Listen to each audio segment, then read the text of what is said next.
रमा जी की दो बहुएं, निधि और गुड़िया। निधि गोरी और गुड़िया काली।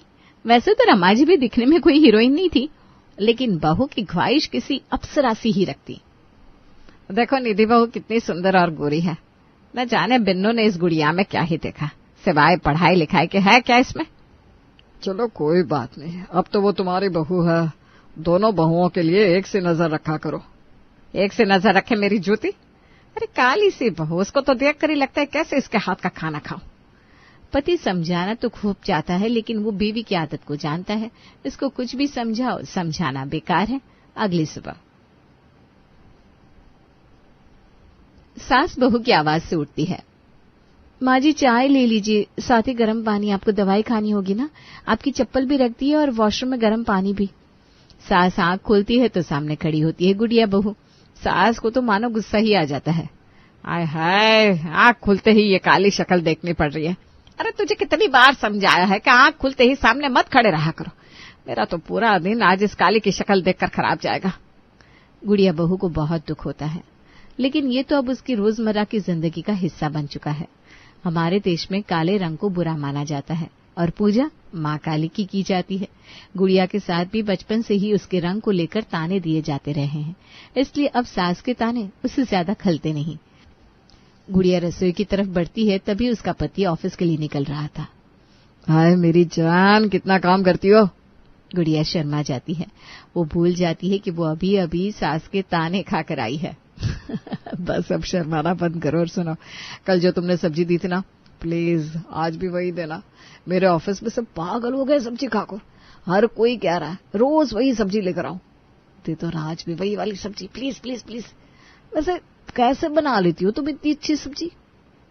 अब पूरी जिंदगी किया क्या है, मैंने खाना ही तो बनाया है, पर आज पहली बार किसी ने मेरी तारीफ की है, थैंक्स।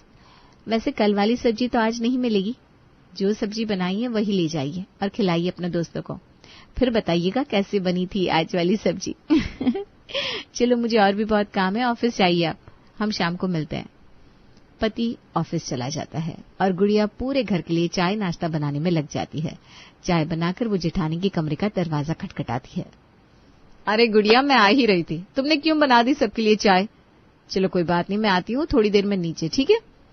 जेठानी गुड़िया के हाथ से चाय लेकर दरवाजा बंद कर लेती है। क्या फॉर्मेलिटी करती हो तुम उसके साथ, रोज वही देकर जाती है चाय तुम्हें। सही है, घर को होटल बना रखा है, रूम सर्विस अच्छी चल रही है तुम्हारी।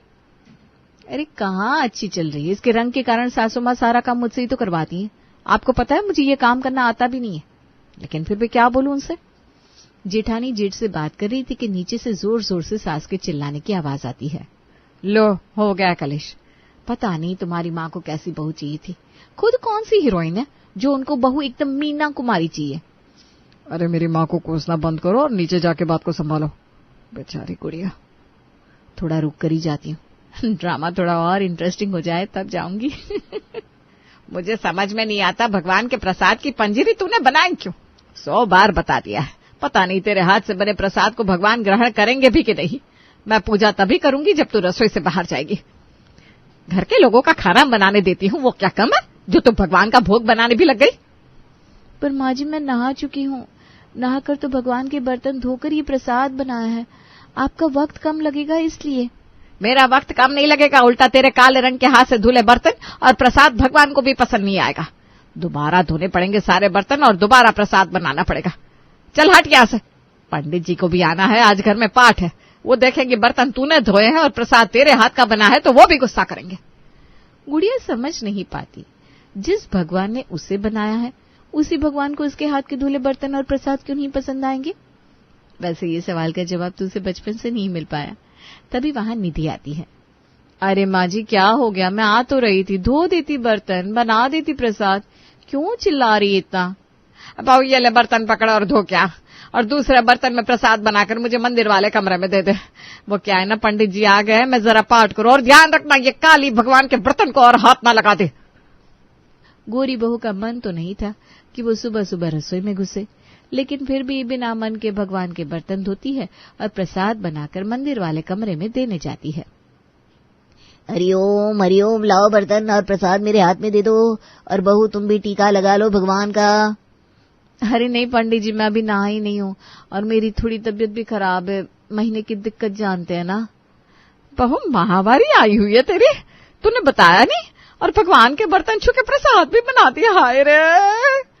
अच्छा मजाक कर लेती माँ जी आप तो। गुड़िया से बनवाना नहीं, खुद बनाएंगी नहीं, और मैंने बना दिया तो ये नाटक। हरिओम हरिओम, ये क्या मजाक लगा रखा है भगवान के साथ तुम लोगों ने। रमा बहन, आपकी तो दो बहू हैं। बहू की तबीयत खराब है तो दूसरी बहू को बोल देती। अब फिर से शुद्धि करनी पड़ेगी, दूसरी बहू को बोलिए प्रसाद देगी। गुड़िया ने सोच भी कैसे लिया कि ईश्वर उसके प्रसाद को ग्रहण नहीं करेगा। अब भगवान के सामने जो प्रसाद रखा था वो गुड़िया के रसोई का बना प्रसाद था। बहू रानी आओ बेटा, टीका लगा लो और साथ में आरती करते हैं। खूब सुंदर सी साड़ी में सजी गुड़िया भले ही थोड़ी सावली थी, लेकिन उसके बाद व्यवहार से वो किसी भी बड़े पद में काम करने वाली महिला से कम नहीं लगती थी। सभी मिलकर घर की आरती करते हैं। लो बहू, घर में सबको प्रसाद बांटो और थोड़ा प्रसाद मेरे लिए भी पैक कर देना। अरे नहीं नहीं, ये काम मैं कर देती हूँ। काले काले हाथ से प्रसाद बांटेगी तो खाने का मन भी नहीं करेगा। वाह रमा बहन, हद है आपके दोगलेपन की। काली माँ की प्रतिमा के सामने माथा टेक रही हो, नाक रगड़ रही हो, और घर में लक्ष्मी स्वरूप बहू को इतनी गंदी बोली। मैं तो नहीं आऊंगा। हरिओम। बहू मेरा प्रसाद दे दे, मैं चला। पंडित जी चले जाते हैं। सास पूरे घर में प्रसाद बांटती है। बड़े आए मुझे ज्ञान देने वाले। यही एक पंडित नहीं है शहर में, पंडितों की लाइन लगा दूंगी मैं। ऐसे ही दिन चल रहे थे कि एक दिन ससुर रमा को कहते हैं, सुनो, मेरे रिटायरमेंट की पार्टी मैंने कुछ लोगों को नहीं दी थी। वो सभी कल शाम को हमारे घर खाने पर आएंगे। ध्यान रखो, तुम्हारी 2 बहू हैं, दोनों को बता दो कि जो लोग आ रहे हैं वो सब बुजुर्ग हैं, तो उनके लिए जो भी खाना बनाए ध्यान में रखकर बनाए। अरे ये क्या बात हुई, इतने सारे लोगों को बुला रहे हो और खाना घर पे बनवा रहे हो? खाना बाहर से मंगवा लेते ना। और हाँ, रसोई में मैं सिर्फ निधि बहू को ही काम करने देती हूँ। गुड़िया बहू तो जबरदस्ती घुस जाती है। ये सब तुम्हारी प्रॉब्लम है, मैं नहीं जानता। बाहर से तला भुना और मसालेदार खाना उन लोगों को बिल्कुल पसंद नहीं आएगा। घर पे कुछ ऐसा बनाओ जो खाकर वो लोग तारीफ करते रह जाए। मेरी इज्जत का सवाल है। रमा दिन भर काम पे लग जाती है और बहू को ये बात बताना भूल जाती है कि कल शाम को उन लोगों को कैसा खाना बनाना है। बस एक बात का ध्यान रखती है कि गुड़िया बहू सबके सामने गलती से भी ना जाए। कैसी बात करेंगी माँ जी, मैं कैसे इतना सारा खाना बनाऊंगी, और वो भी अकेले? अब गुड़िया की मदद लेने दीजिए ना मुझे, वो बना देगी, मैं परोस दूंगी। बहू मैं रोज तो किसी न किसी तरीके से एडजस्ट कर लेती हूँ, पर अब नहीं। कल खाना बिल्कुल सुंदर, खूबसूरत और प्रेजेंटेबल लगना चाहिए, बिल्कुल तुम्हारी तरह और हमारे स्टेटस की तरह। हाय रे, इस बुढ़िया को भी ना पता नहीं क्या बीमारी है। मैं और खाना, और वो भी इतने सारे लोगों का, क्या करूं यार। अगले दिन सास की नजर रसोई में होती है। वो किसी भी तरीके से गुड़िया को रसोई में घुसने नहीं देती। उसके कमरे को बाहर से बंद कर देती है और रसोई की जिम्मेदारी दे देती है गोरी खूबसूरत निधि बहू को। क्या करूं, लगाती हूँ यूट्यूब, उसी को देखकर कुछ न कुछ बना देती हूँ। गुड़िया के आने के बाद से तो मैंने कुछ बनाया ही नहीं। निधि जैसे तैसे करके मसालेदार सब्जी, तली हुई पूरी, भटूरे और बहुत सारा आइसक्रीम मीठे में रखकर खाना लगा देती है।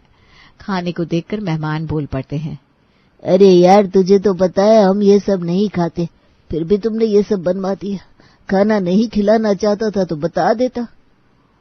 जब रिटायरमेंट हुए तब भी पार्टी नहीं दी, बोल बोल के किसी तरह से पार्टी ली तो तूने ये बनवाया।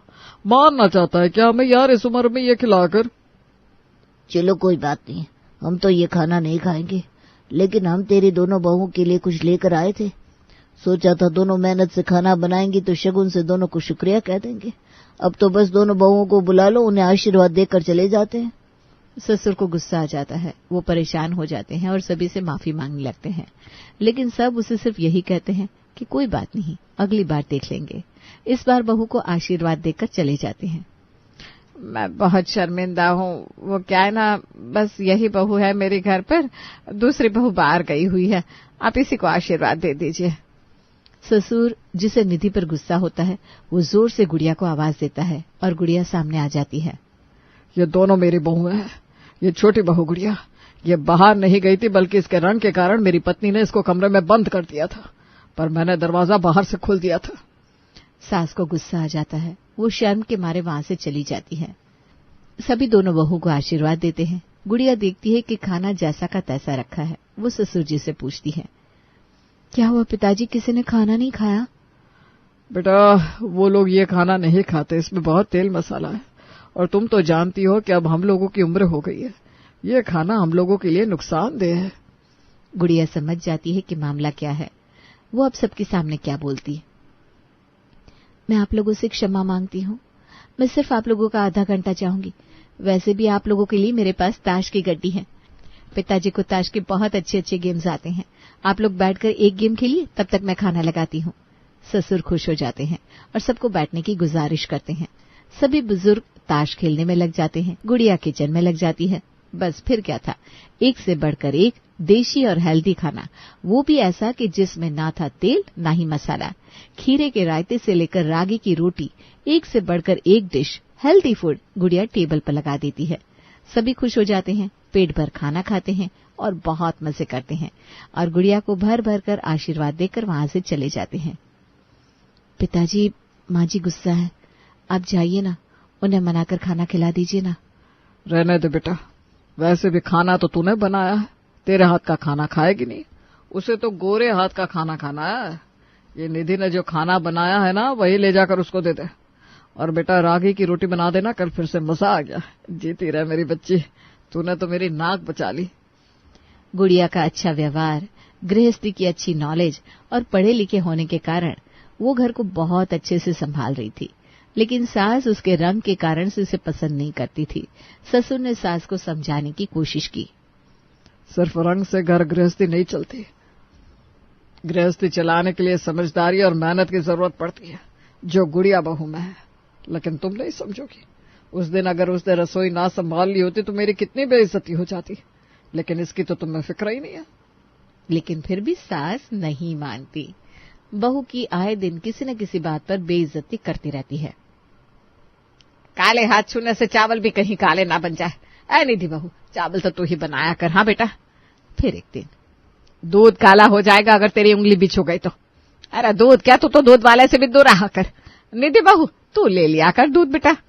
अब सास आए दिन गुड़िया को रंग के कारण बेइज्जत किया करती, जिसे पूरा घर देखता है, लेकिन कोई कुछ नहीं कर सकता था। गुड़िया भी बुरा नहीं मानती थी। एक रोज गुड़िया के मायके से फोन आता है और उसे मायके जाना पड़ता है। गुड़िया के मायके जाने के बाद उसकी ससुराल में सुबह से कोई दवाई देने आया है, ना ही एक्सरसाइज के कपड़े, ना ही जूते देने। ए रमा, उठ जरा, मुझे कुछ दवाई खानी है, एक्सरसाइज के लिए भी देरी हो रही है, जल्दी से चाय मंगवा।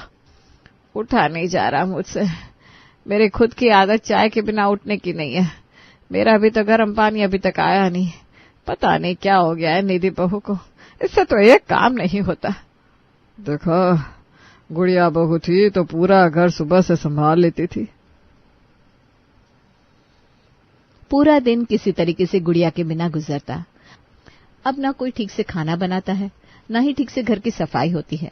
आने जाने वाले लोगों को भी देखने वाला कोई नहीं होता।